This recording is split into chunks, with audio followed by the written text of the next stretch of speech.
So another Western video game studio is going to lay off like 75 of their staff. We're going to talk about this and talk about the bigger issue in the video game industry, which is, I'm going to be honest, it's bloat.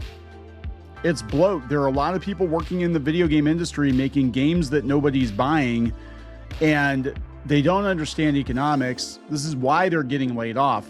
I mean, unfortunately, in today's reality, you can, knock it out of the park and still get laid off, but it doesn't help your case any. And I thought this meme that was going around talking about No Man's Sky, which has been out for 10 years now. A couple days ago, it celebrated its 10th birthday.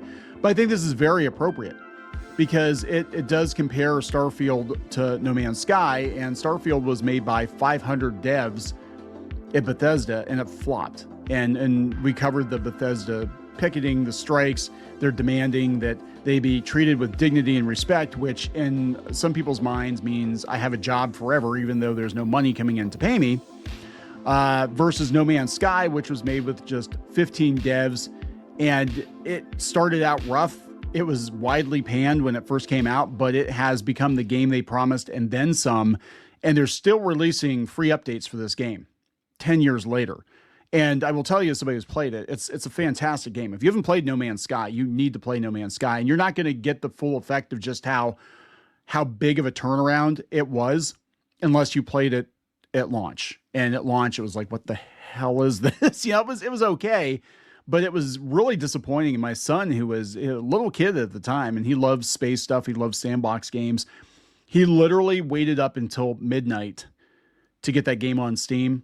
And when he got it, so he was up, we went to bed, and he said to us next day, he's like, Dad, this game kind of sucks. It's like, I've been waiting for this game for like a year and it kind of sucks.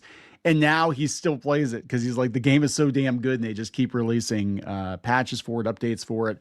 It's always improving. They could have released like 3 sequels. They didn't. They made good on their promise. It took them a while, but they made good.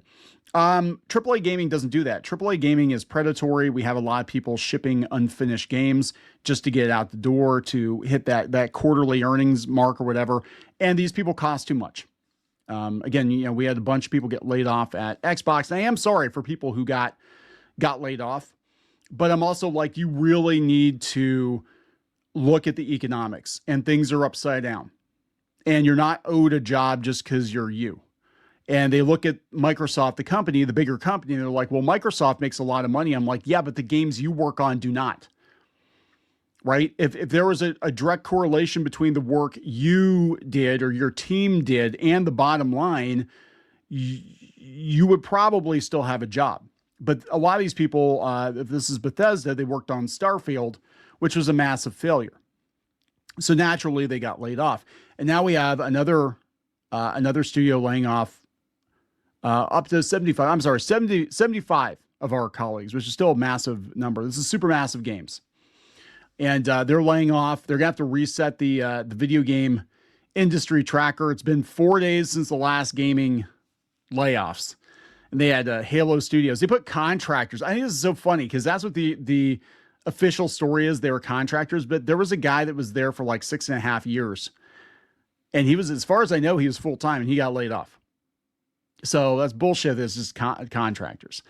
But let's talk about all of this before we get into it any further. Please subscribe for more pop culture news, views, and rants, guys. Hey, I suck, just so you know. You can check out Geeky's vintage pins on Kickstarter. She's bringing these back because so many people demanded these pins.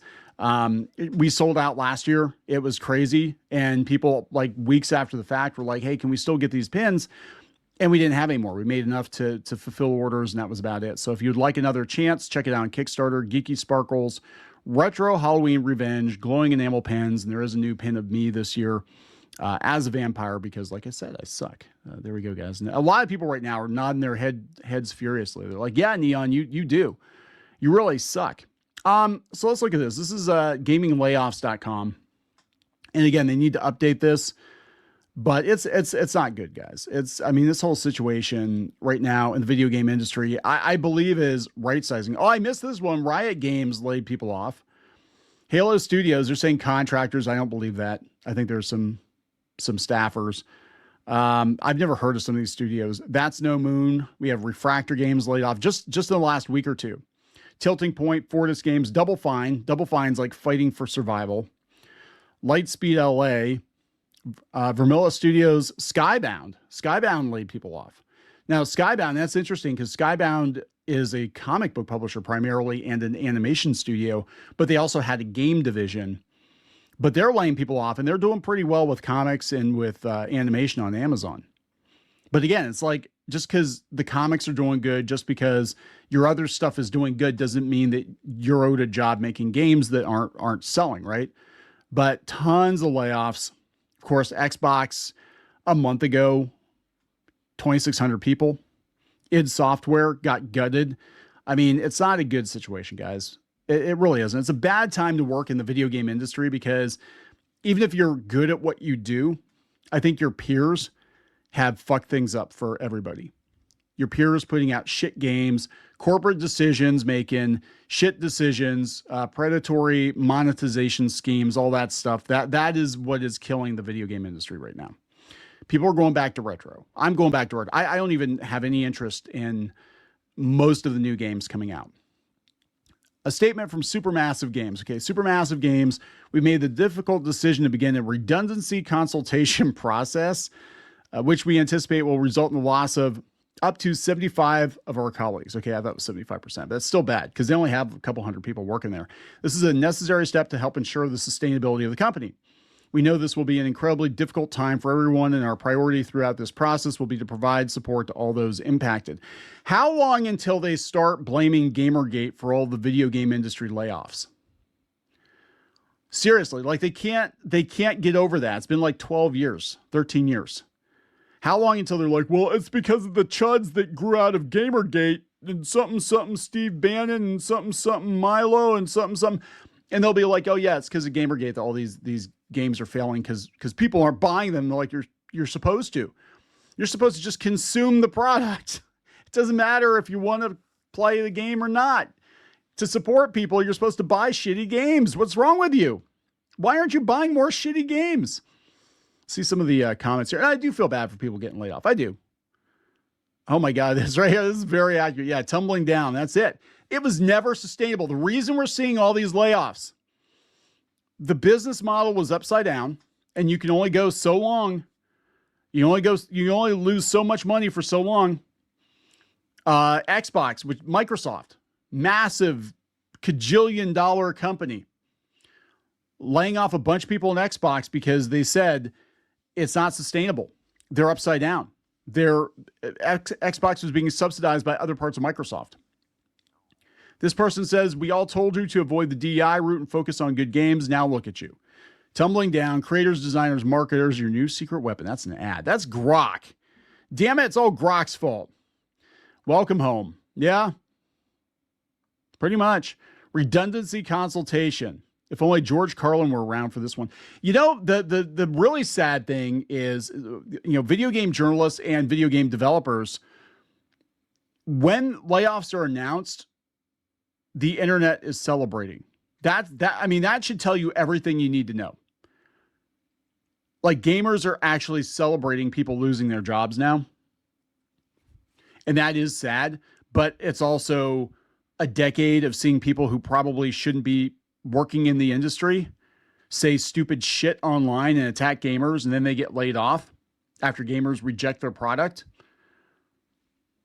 You know, it's not everybody. I want to be very clear. It's not everybody. Some people just keep their head down and do their work. But because of your peers, gamers are actively rejecting the products. And in a lot of cases. Not every case, but in a lot of cases. I mean, Starfield was one of those big ass failures. It was supposed to be Skyrim in space, and it crashed and burned within, 2 months? I mean, nobody cared. The only people that gave a shit about Skyrim were all these Xbox Stan accounts, which, where are they, by the way? Where are all the Xbox Stans?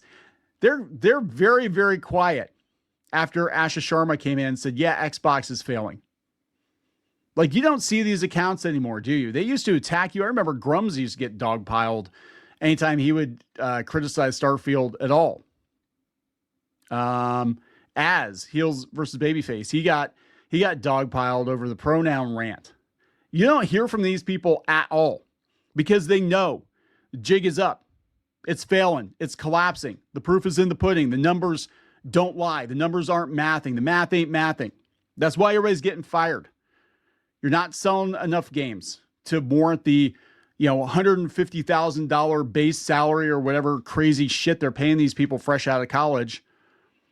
And a lot of you are going to get fired because you're not bringing it. You cannot work for a company for 5 years, 6 years, making six figures and not even put one game out without them shutting your studio down. And that just happened recently. I forget if it was Ubisoft or Tencent, but there was a studio in Canada. They had like 100 employees and they were paying them all like six figures and they didn't put a single game out. They talked about putting games out.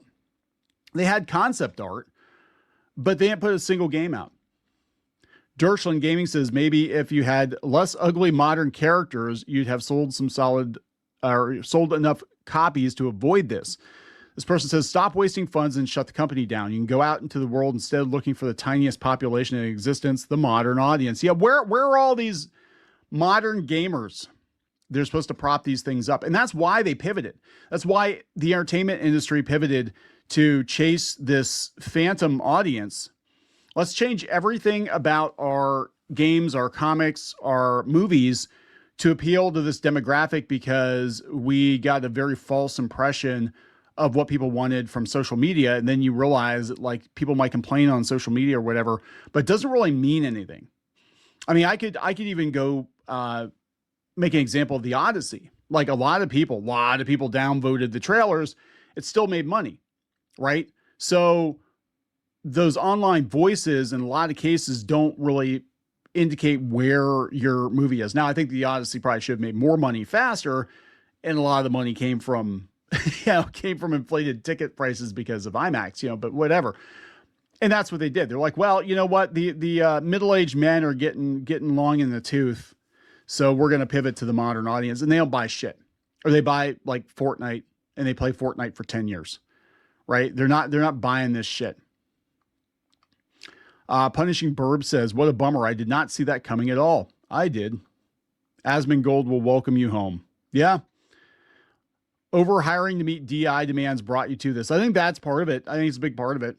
I mean, I'm not going to sit here and blame like, well, it's all DEI's fault. No, but you did overhire and you did hire, I believe, unqualified people, not because of who they are, but you hired them solely because of who they are. And you didn't check their qualifications. You're like, hey, black lesbian in a wheelchair. Have you ever made a game? No. Have you ever played a video game? No. Well, that's okay. I'm looking at the sheet here and we don't have a person like you working at our company. So come on in. I know you have like no job experience. Maybe you worked as a cashier, but come on in. You're fresh out of college and where'd you go to college for? Oh, gender studies. Oh, that's fantastic. Let's put you on Halo.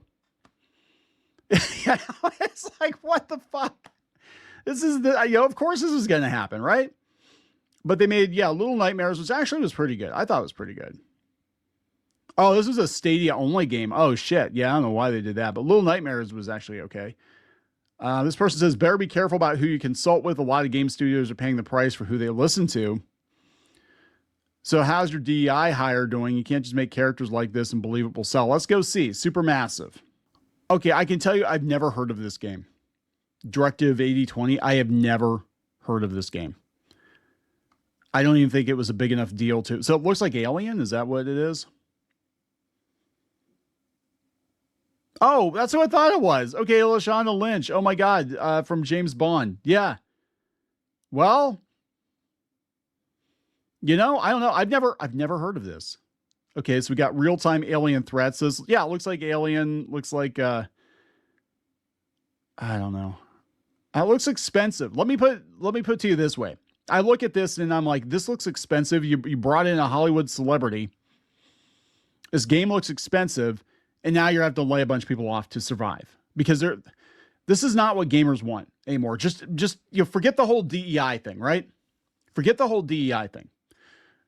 Just in general, the games that are doing very well tend to be more stylized. They have more of a unique voice. Right. This hyper realistic AAA looking shit just is not, it's not resonating with people anymore. There's too much of it. Let the major studios do it. You're too small.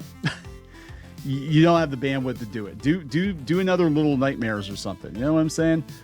But they all do this. They're all like, let's chase AAA gaming. I'm waiting for Hasbro. I mean, they're already laying people off in gaming, and they're going all in on like a Mass Effect type AAA game at Hasbro, and I'm waiting for that to bite them in the ass hard. It's not sustainable. Put out a 16-bit pixel game, right? You could flip that pretty quick. You could put it together with like 5 people.